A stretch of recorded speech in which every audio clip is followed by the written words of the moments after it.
So hello guys, we're actually heading to the tour guide who will take us around. So stick around. We actually have a tour guide here with us that will take us around, tell us the history of the place. So what's your name, please? Samuel Aqua from Ghana Museums and Monument Board. All right, thank you very much. So here we go. Where are we starting from? Good. So we're starting right from here. From here. To know the history of the castle. Very good. So this castle was built by the Danes, people from Denmark.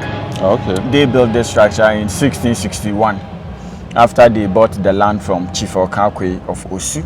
Okay. The Danes paid 3,200 gold florins in order to have access to build this castle.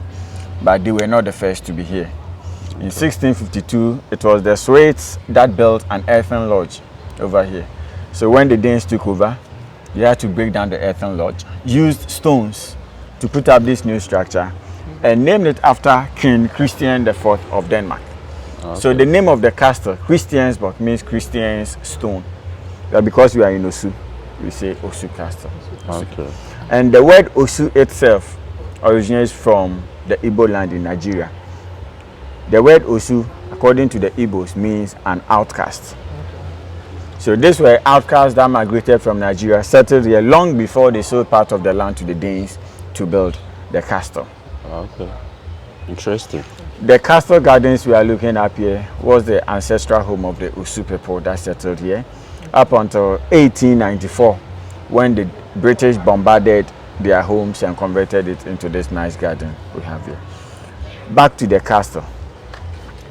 During the slave trade era, a powerful chief from Akwamufie defeated the Danes here in 1693, took possession of the castle, installed himself the governor of the castle, and after a year of being in charge, he sold the castle back to the Danes for 50 marks of gold and left with all the keys of the castle to his hometown in Akwamufie. As we speak today, if you go to Akwamufie, the original keys are now part of the chief's possessions, where they display to the world that somebody from that small town was the first black governor of Christians. So where is Akwamufie? The Akwamu is located close to the Adomi Bridge. Okay, after the Adomi Bridge, Akosombo area. That's the eastern region. That's in the eastern region of Ghana. All right. So once the Danes repossessed the castle, they continued with their slave trading activities again until 1803, when Denmark became the first European country to abolish slavery. And according to their own records, over 100,000 slaves were taken from Christiansborg. All of them were taken to the 3 U.S. Virgin Islands, St. Thomas, St. Joseph, and St. Croix. Those islands belonged to the Danes until 1917, when they sold it to the U.S., hence the name U.S. Virgin Islands today. Oh. Back in the castle, the Danes once again sold this castle to the British in 1850, and the British in the form of slaves were kept over here. During the peak of the trade, they could have between 50 to 60 human beings here in chains in this place. In chains? In chains. That's serious. The gutter you are using were serving as the latrine. So if they want to urinate, if they want to vomit, this is the space. Everything happens. But they have this ventilation here. Exactly. So we have with the big iron bars. And that is how thick the walls of the castle are. Interesting. That is the thickness. There's no room here. It's just a wall. So were these built, or is it a rock? They were built. They were all built, just rocks on top of each other. They used stones, mortar, and lime. Wow. With few iron rods to secure it as well. Between 3 to 6 months after being kept here, finally when the ships arrived for them to be taken out, they take them through the exit point. And the lion signifies that it was the British that built it. Of course, we also have the famous Carl Engman water system. This was a reservoir for storing water. Basically, it's about 28 feet deep and between 5,000 to 6,000 gallons of water. That's where.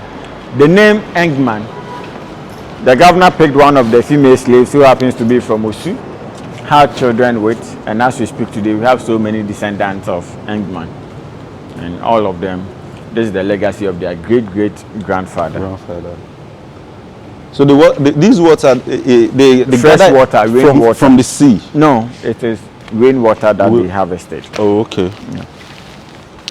Then, of course, this is a famous presidential walkway or the presidential staircase. Do you have the 50 cedi note? No. You don't? Nobody has the 50 cedi note, the brown one? No. It could have been good for your video. At the back of the 50 cedi note, you have this presidential walkway. Then again, you also have the front view of the castle. Oh, okay. At the back of it. In 2007, this was still the seat of government, and 50 cedis was the highest denomination. Oh, okay. So they placed it there. Now the highest is 200. 200, yeah. And the seat of government is the Jubilee House. So in 2007, here was... The president was staying here. Oh my God. This was the The residence. Jubilee, where you people call Jubilee. Exactly. Interesting. Exactly.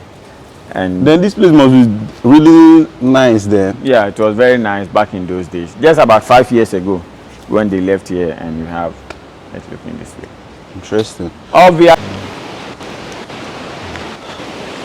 Wow, what a lovely view. Man, this view is crazy.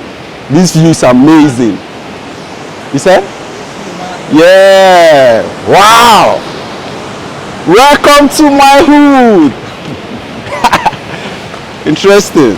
So this is one of the nice locations in the castle for taking photographs. Oh, okay. So Dr. Kwame Nkrumah, J.J. Rawlings, you normally find them seated here with this as the background. And they have swimming pool. That's the swimming It was built in those 80s. Wow. In the early 80s. That's interesting. Actually ended in this place. 1803. We are going to the chapel. Yes. To the chapel. Yes. Built directly on top of the dungeons. So we are going to the chapel. But what I noticed here is that unlike the restaurants that I've gone to, now they've reserved some places for offices. Exactly.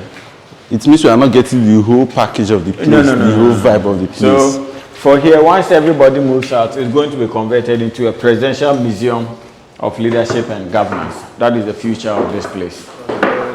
Okay. In 1679 by the Portuguese, when they also had a chance of staying in the castle for 4 years. And because they were Christians and Catholics, they built this chapel on top of the dungeons. That's how come the holes in the dungeons were sealed. Okay. And this photograph are for? Yeah. Again, in 1828, the same room was also used by the Basel missionaries from Switzerland. This is where they started the Presbyterian Church in Ghana from. This is the image of Asmeni. This is the Ghanaian that defeated the Danes and took over the castle. Okay. He put on their governor's jacket and said, I am the new governor of Christiansburg. The first image there, Dr. Kwame Nkrumah, our first prime minister and first president. This is the father of the current president, Edward Akufo-Addo. Okay. He was a ceremonial president in 1972. His son is now the president of Ghana. Yeah. J.A. Kufuor, between 2000 to 2008, he was our president. Then Jerry John Rawlings, 1981 to 2000, the longest serving president of Ghana. General Akufo, General Champon, General Afrifa, these were all military leaders that ruled Ghana at a point in time. We are heading to their ex-president's office. Wow.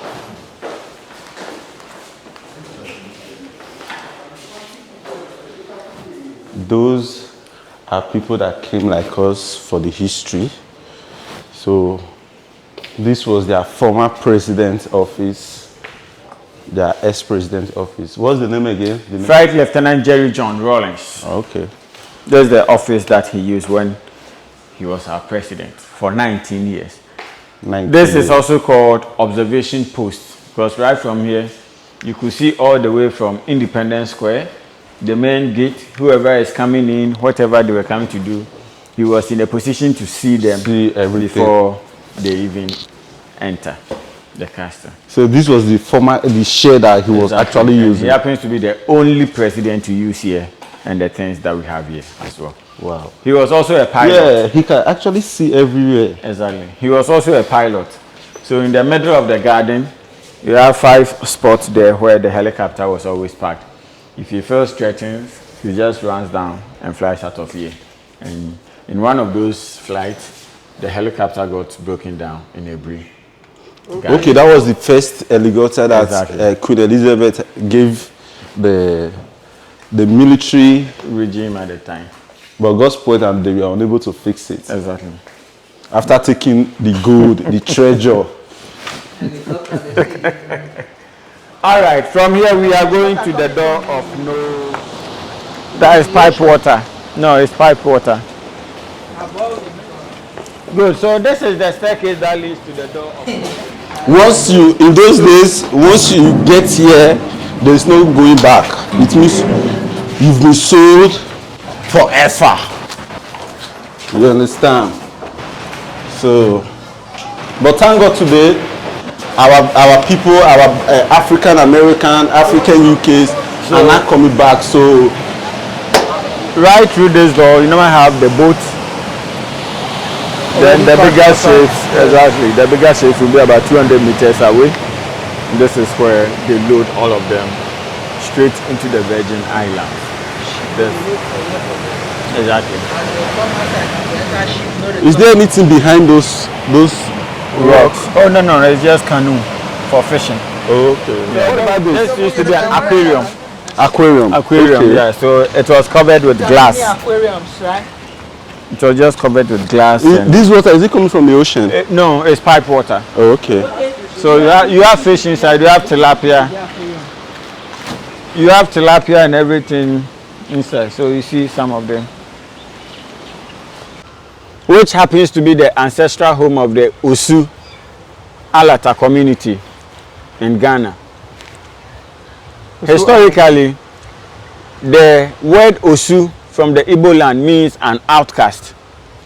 So these were outcasts that migrated all the way from Nigeria, settled here long before they sold part of the land to the Danes to build the castle.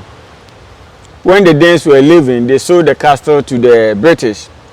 The British moved in here and in 1894 introduced what we call poll tax over here, which was not so Accepted by by the people over here. So it became a fight. The British had to use their navy ships to bombard the communities or the homes of the Osu people here. And in each place is this nice house or the nice garden that they placed here.